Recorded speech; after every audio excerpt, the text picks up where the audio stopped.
Welcome back, everybody, to the 200th episode of Thanks to Your Concern.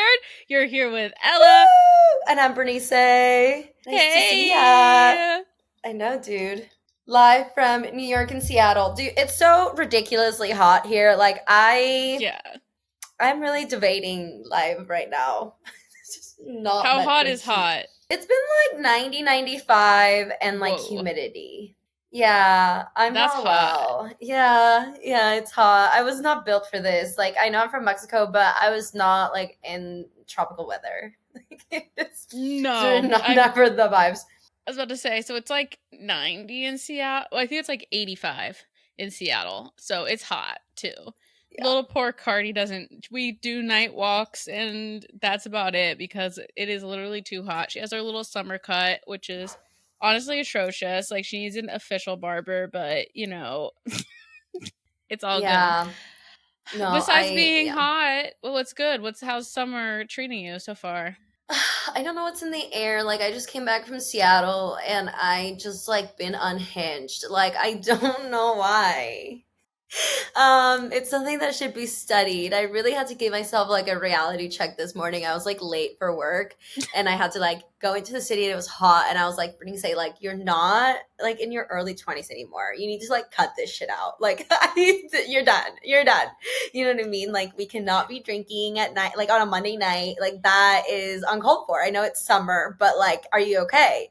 You know? So I just had to, kick with myself a little bit and just like give myself a little pep talk. Just say like, what's going on, girl? And I'm fine. I think I have a really difficult time getting back into my routines when they're like disrupted. And because I was in Seattle and my routine completely changed, now I'm kind of on that like I can do whatever I want type of feel, but like I can't do whatever I want. Like I have bills to pay, I have things to do, but it's okay. It's under control. Me and my cousin, we always joke, like, we're like, it's a school night because our parents, like, literally, they would be like, no, it's a school night. It's a school night. Like, that was their, like, go-to. But now as an adult, it's like, dang, it is a school night. Like, I do have to go to work at 8 a.m. tomorrow. Yeah, so I have can't to fuck around. lock it down, like, you know? Yeah, dude. It's like the biggest trap in the world. For sure. Well, how you been? So I'm turning 30 in 3 days. Woo!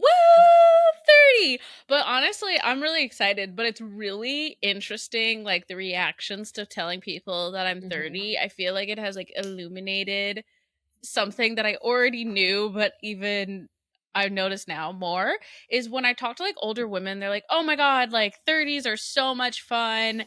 You're gonna have a great time. I loved my 30s. Like, I was the most confident I was. I had the most money I'd ever had. It was great. I loved it. And then I'll talk to, like, older men, and they're like, oof, 30. And I was like, you're pushing, like, 60. I don't think that you're allowed to say, oof, 30. And I just was like, okay, this is just like because people's perception of 30 is different, but it is based on your individual experience. My 30s are gonna rock, but I just thought it's so interesting that older dudes are like, ew, 30. I think that they are projecting. Like, something happened to them in their 30s, but it's not the same for all of us. You know what I mean? Thank God. Yeah. I feel like 30 is going to come and it's going to be good. I'm looking forward to it. 30 seems stable. There seems to be, like, we're heading somewhere at 30. Let's hope. It's just me and Jesus driving the wheel. JK. Sometimes it's just Jesus. Jesus take the wheel. But that's you guys, it's the 200th episode, which seems cuckoo bananas. So for this episode, we're going to share our favorite episodes and do a little looky-loo back in the past. So are you ready to get into it? Let's do it.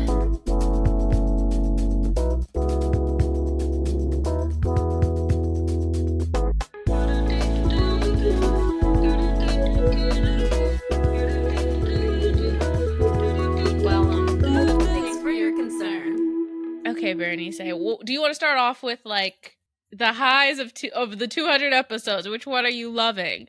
Well, okay, so basically like 200 episodes. There's 52 weeks in a year, right? So it's been what, almost 4 years. It's been like 4 years. We were in a very different place when we started this podcast. So the first episodes, I don't think I ever wanted to re-listen to our pilot because it was so like cuckoo bananas all over the place. But it started as us recent, like freshly ish out of college, and really um, a lot more vibes than plans at the time. Oh my gosh, did you listen? Have you listened to the pilot? No, I refuse to. I just like remember re-listening for the first time, and I was like, I don't really like this episode, so I just like refuse to I go back liked to it. it. I literally Really? listened to Okay. it. Maybe it's because it's like, I don't think it's nostalgic, but I honestly was surprised with how similar we are. Like, I was like, oh wow, like this is funny still. Like, I haven't completely changed as a person. I was funny back then too. But There's you always said, the humor. yeah, you said your COVID vibe, your was CNA, cats, Netflix, anxiety. You I thought know, that was funny. that was the vibe. That was the cat Netflix anxiety. There's something beautiful that happens when you have prolonged anxiety that sometimes isn't depression, but it's like it makes you want to do something, you know? It just Yeah. makes you want to get out. And that's exactly what happened.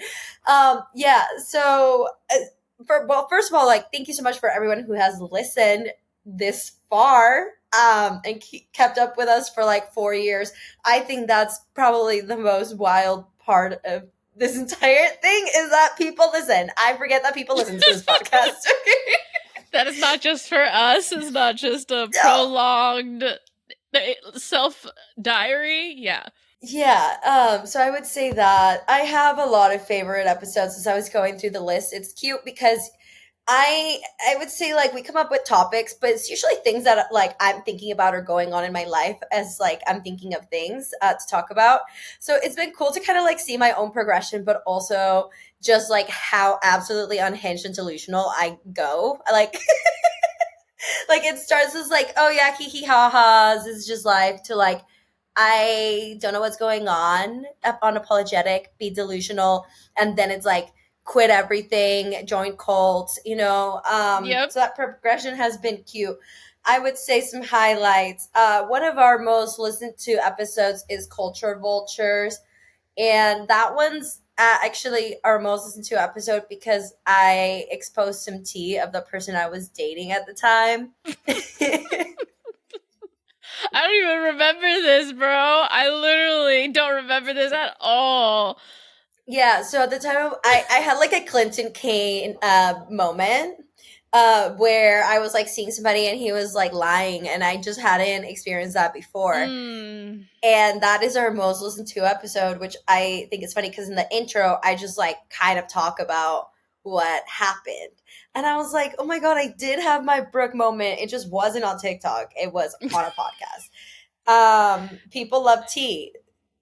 People love tea. All of our, I think our, like, one of our second most popular episodes is Exposed Sorority Secrets, which I literally don't even want to listen to, but that's another one. Anytime we're like, we're going to spill the tea, it's what everyone joins on in, which I love, but I think I it's so funny. People love clickbait. Like I remember when we first started, I used to be like, no, Ella, like our titles need to like you be risque. Like they need to be clickbait. So people are like interested in what's in it, even if there's like no clickbait in it.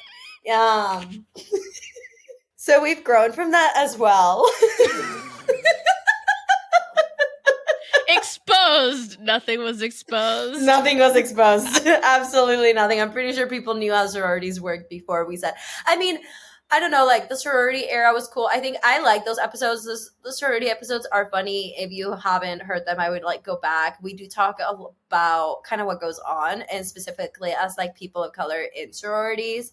I don't know if like the age range of our listeners really goes there, but those are good hee hee ha ha episodes. Yes, I would say, honestly, I've loved some of our recent ones. Well, not recent's relative, but You Should Quit is probably one of my Yeah. favorites. because no one talks about quitting enough. I still feel like we're on the forefront of the quitting movement, and I love that for us. You should quit all of your endeavors. No, but I really like that episode. I like the sentiment of it. I agree. I think recently I forget sometimes we talk about because I'll talk to Ella on this podcast kind of like it's just us chatting. So I forget that like some of my jokes other people kind of get later. And I referenced the podcast. I was like, oh, just give up. Like some people usually just give up sooner. And I guess it really isn't talked about. There are things you should give up sooner. I think that sometimes as a society, we really want to be go getters. I think if you have a passion for something, maybe stick it out. But For there sure. are a lot of things that you should let go of a lot sooner and save you just like the time and energy. Sometimes, I think we have an affirmations episode that was like, I'm just too pretty, I'm just too creative. If it doesn't align with what you fundamentally believe about yourself, then you should quit. Give Baby, up. Yeah. quit the terrible relationship, quit the job and just quit anything that's not for you. So I really like that episode. And we also it's a pretty hee hee ha ha for such a serious subject. Social service object. Yeah. Yes, I agree. Back to some of the beginnings, dismantling slut shaming with our friend Tracy, who we may have on the podcast soon. Back on the podcast. I really like that episode, and I think as I've gotten older, I've just like kind of reflected on a deeper level how slut shaming when we were younger has like carried out in different practices like as we're older. There's a lot of like just misogyny that like as much as I could talk about it when I was like 23, at 27, it hits different and it's just embedded in society and culture a lot differently. And also in relationships, right? Like how men maybe see you if you are not just like evidently slut shaming, but part of like environments where like sex and like that type of culture or like even going out puts you in a different category of like womanhood or like how much value they perceive in you as a woman. That episode, I think about that a lot. And like, honestly, the guest that we had on, Tracy, she's grown a lot, and like her artistry has grown and her platform has grown. And obviously, me and Berenice have grown from that episode. And I actually was thinking about an earlier episode called like Anxiety the Musical that we had our friend Kylie on. And then we had another one with our friend Greta where she like spilled a bunch of tea as well. And like to see where those lovely ladies are now and where we are now, it I feel like the coolest part about this being our 200th episode is like, dang, like wow, like a lot of things can change in 200 weeks. Obviously it seems obvious, but sometimes when you live week by week it doesn't seem that obvious. But then you have like this inspiration and just relatability of bringing normal people onto the podcast to talk about anxiety and breakups, and hee hee ha ha, like that's so dope. 100%. It definitely gives you perspective. We had, yeah, Greta in the very beginning, and I think she had gone through a breakup. There was like some cheating going on, and she had just started dating someone new. And for perspective, like she now has a baby with this person, and like they're getting married, she's engaged, like life Mm-hmm. is good. I just went to see her in Seattle. They literally made a human being. That's crazy. So Wild. that wasn't even a thought back then. I will definitely have to have her back on the podcast. Kylie, same idea. We still all have anxiety, so we'll say that. But You don't really just get rid of the you don't chronic get rid of that anxiety, one. but Yeah, yeah, it's cool to go back, and those are some really good ones. And honestly, like um our second and third episodes, which are like Brown in a College Town and also like How to Be Broke, those kinds of things, I'm like, yeah, that's still relevant. Like I know that like it's been a while since we were in college, but still being a brown person at a predominantly white institution is something that that is relatable and a lot of people go through, and that is still like relevant. And I think that shaped who I am today. And honestly, like not to get too into it, but when we were in college, like me and Berenice were like screaming about the election. It felt like no one was fucking listening to us, and now we're like it's like another election and I'm like having PTSD from those feelings that I expressed in episode 2. And so that's like wild to think about. Definitely. As a society and politically, it's very hard to move forward with our current systems in place. So that's disappointing. I will say I have a lot less patience for people in specific areas of my life. There's been like way more boundaries. I think when you're younger, you, at least for me, I was a little bit more of like a people pleaser, and I also had just like a more difficult time communicating my feelings. So I let a lot of like shit slide, or I just couldn't communicate how some people's actions obviously affected like my well-being or where my boundaries stood with a lot of things. So going into this year, I just like, I don't know. I'm feeling a lot like different about it just because I feel like I know myself a lot better. I know how to communicate and I know what I am and not willing to like tolerate or have in my life or in my energy. And in a way, even though it's like a similar circumstance, it does feel significantly different, at least for me. You know what I mean? Another favorite episode is Death to the Chill Girl. And then Yep. later we did another, yeah, like later we did another one that was Is It That Deep? And I think those two really relate. Death to the Chill Girl was more about like maybe I'm not so chill. Maybe I have higher standards. And then 189, It Is That Deep was us like, actually we care about a lot of things and we're like we try our hearts and we are really passionate about all these things. I think seeing the progress of that was also really cool. I love like when you get older, you just really grow into yourself. You know what I mean? I think it's beautiful to take life more seriously, to be, I never, there's a way, I don't know. I feel like I was like, don't take myself so seriously, but in a way, I do take myself very seriously in certain settings. So kind of creating just like a line where I'm like, oh, I don't take myself seriously by like being light and personable, but there are a lot of things I'm still passionate about, and I can have character without always having to have that persona on. Yeah, I think about I actually was also had Death of a Chill Girl because I feel like that's like the biggest difference of me from the beginning of this podcast to now, and is mostly like, yeah, death to the chill girl, death to the girl who pretends she doesn't care, who is chill, and really it's just like a version of people pleasing where I just like I don't say anything because I'm chill. I don't care. Yeah, no, you can date other girls. It's chill. And that's like no, death to her. And like I feel like even though it's like a symbolic death, I did have like a chill girl ego death like through recording that episode because I would realize how dumb it is to pretend like I don't care about things for other people. Or to change your boundaries or values based on the environment that you're in, which is not like crazy. Like a lot of people do it, and I think it just comes from like a slight pressure like in society to want to keep peace.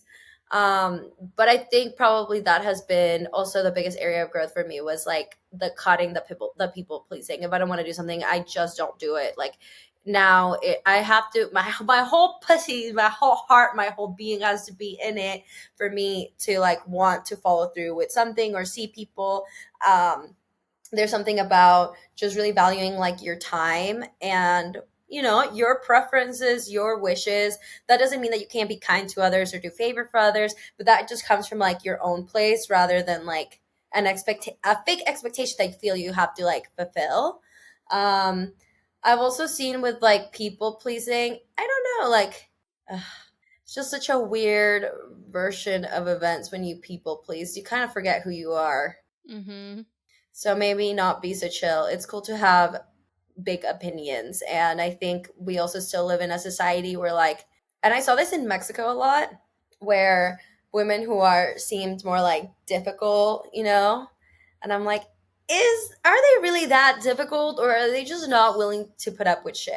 And I think this actually connects to like the F word, which is another one of our episodes, which is the F word, which is feminism, and about how women are perceived and how that's like the insidious part about patriarchy, right? Is that women can do the same thing as men, but it's perceived differently. And traits that are seen as like powerful and successful men equate to being a difficult woman. In that episode, it's interesting that people have, I'll say this, it got the most like fucking hate comments on YouTube, which of course is like obvious and just kind of proves a point. But it's really interesting when I say things that I don't think are radical on this podcast and I post them, and then it's like, oh, this is a radical view. And it's like, I don't really think so. I think this is a pretty based, cool girl view that women are treated differently. Duh. It is interesting to get into certain conversations with people, mainly because they don't necessarily notice it. I think with dynamics, specifically with men as I get older, I have just like had to accept the fact that like our brains and our perceptions of reality are so different. And like sometimes maybe it's not that worth it to create that bridge. You know what I mean? But and to just kind of like stand my ground and not really care how men are perceiving me. I think that when we started this podcast, I still cared a lot about what other people thought, specifically, I guess, like how I came across in a lot of settings, and specifically, I think in men. And now, now I can't say it's kindly to tell people to shut the fuck up, but sometimes. So ever since then, I have told a man or two to shut the fuck up, and sometimes it just needs to happen. It's gonna be me, babes. You've never been told to shut the fuck up before. It's gonna be me. It's gonna be me. And it's interesting because they don't really think about in ways that they usually tell women to shut the fuck up without saying shut the fuck up. Mm-hmm. They do it through a lot of different ways. So maybe it's time to return the favor. Preach. Holla. So I just want to say, so uh, like, so do you have any more favorite episodes before we wrap it up? I would say 143 ecosystems and like on the edge value of and valuing and creating the community that you want to be surrounded by. Overall, just like the value and community, I think like it's something that we've carried through the first episodes of the podcast when we used to have more guests. But now it's just like basically creating the life that you want to live in and surrounding yourself with people that just are going to encourage you to grow regardless of if those people are new people or people that you've already had in your life. And lastly, 158 is trust the universe. And Mm. that one, Mm. yeah, that one really just sums everything up, like once I don't know if this is like when the frontal lobe like fully developed for me. Maybe that was when I turned 27. Mm-hmm. But yeah, just putting everything together and going through adversity, and I guess just understanding that you're kind of learning a lot of lessons and aligning with a higher purpose, if you want to call it that, and just like trusting that shit's gonna work out at the end, and that things are happening for you, not to you. Baby, that's like a mindset, okay? And I carry that with me. And like, I think over the 200 episodes, it's kind of cool to have a snapshot, but I've been pretty consistent on like the good vibes, baby, and trusting the universe, because it might take a while for the universe to reveal their plan for you. I think I'm seeing it, but I haven't fully realized it yet. But I'm just trusting the universe that it's all gonna go to plan. And we used to do plugs of the week every week. We're gonna bring back plugs of the week. Me and Berenice have talked about it, but we're for sure bringing them back. But every episode we have like at least 2 people that we shouted out. Love all of those. So those are like all the little Easter eggs in our episodes are the plugs of the week. It's like, ooh, cute little new plug. And I was re-listening to it, and I think our first plug was someone that like we still communicate with, and we still build community on Instagram, and like we kiki back and forth and like each other's stuff. And it's like it's really cool that we have that built. So there's like shout out to the other podcasters that we've had on, and all the friends and the families, and the support from y'all. And I think that's it, babes. I think that's all I have to say is thank you. Thank you so much for listening, and continue to listen. We'll keep going as long as people listen, and maybe we just will keep going even if people don't listen. Forever and ever and Forever. ever. It never It never ends, ends. baby. All right, babes. So thank you for listening to this episode. Tell a friend. Make sure you're subscribed on YouTube as well as on where you listen ever you get your podcast. Rate and review. And follow us on social media. We're at thanks the number for your concern. I'm at Bernice Ideas M. And I'm at Ella L Tutor. Love you. Bye. Bye.